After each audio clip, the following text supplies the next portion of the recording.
Aujourd'hui, je vais vous présenter la fonctionnalité Focus, qui permet d'ajouter un flou artistique dans vos visuels pour les rendre plus attractifs. Tout d'abord, je me mets sur le template ToPlane et je sélectionne le format Story.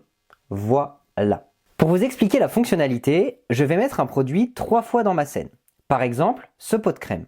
Je vais en mettre un devant la caméra, un au milieu et un au fond. Pour activer la fonctionnalité, ça se passe dans l'onglet Caméra. Ici, dans la section avancée, je retrouve mon option Focus. Pour l'activer, rien de plus simple. Il suffit de cliquer sur ce bouton. J'ai la confirmation que je suis dans le mode Focus lorsque je vois ce message apparaître. Et pour l'activer, il suffit de cliquer sur l'objet que je veux Focus.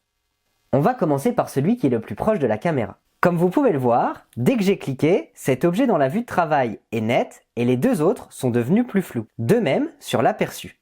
Je la déplace d'ailleurs pour être un peu plus confortable dans ma scène. Je l'agrandis un peu. Vous pouvez voir qu'ici, c'est très net. Et les autres sont de plus en plus flous. Pour gérer l'intensité du flou, c'est avec ce slider ici. Plus je l'augmente, plus le flou va être prononcé. Si je diminue ici, vous allez voir que tous les produits vont être plus ou moins nets avec un léger flou au fond, évidemment. Et à contrario, plus j'augmente, plus le pot du fond est flou, alors que celui de devant est tout à fait net. C'est comme ça que vous pouvez varier vraiment votre niveau de flou. Par défaut, cette valeur est à 7. Et c'est une bonne base. Et si je clique sur la croix, je désactive complètement cette fonctionnalité dans mon visuel. Comme vous le voyez, il n'y a plus de flou du tout. Si je veux changer d'objet focus, j'ai juste à recliquer sur ce bouton et ensuite à cliquer sur un autre objet. Par exemple, sur le produit du milieu.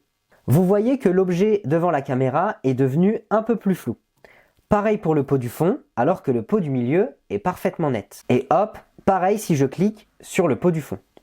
Le focus est sur lui. Ça me permet vraiment de créer des effets visuels super sympas. Je m'occupe de la couleur de mon arrière-plan pour avoir un rendu plus joli. Donc, je clique sur le mur et je pars sur un léger beige. Voilà.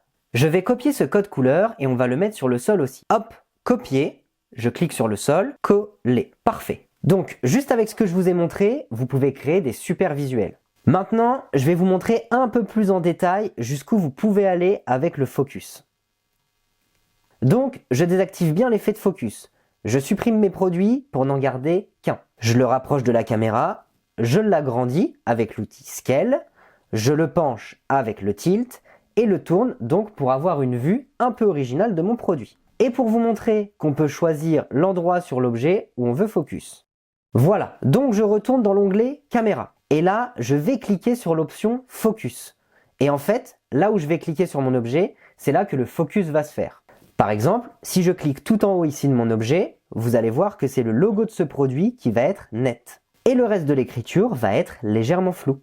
Comme vous pouvez le voir ici, ça permet de faire des effets vraiment de focus très nets sur votre objet. Je vous montre une dernière fois. Si je clique ici et que je clique sur le bas du produit, c'est le bas maintenant qui va devenir net. Et le logo, lui, est flou.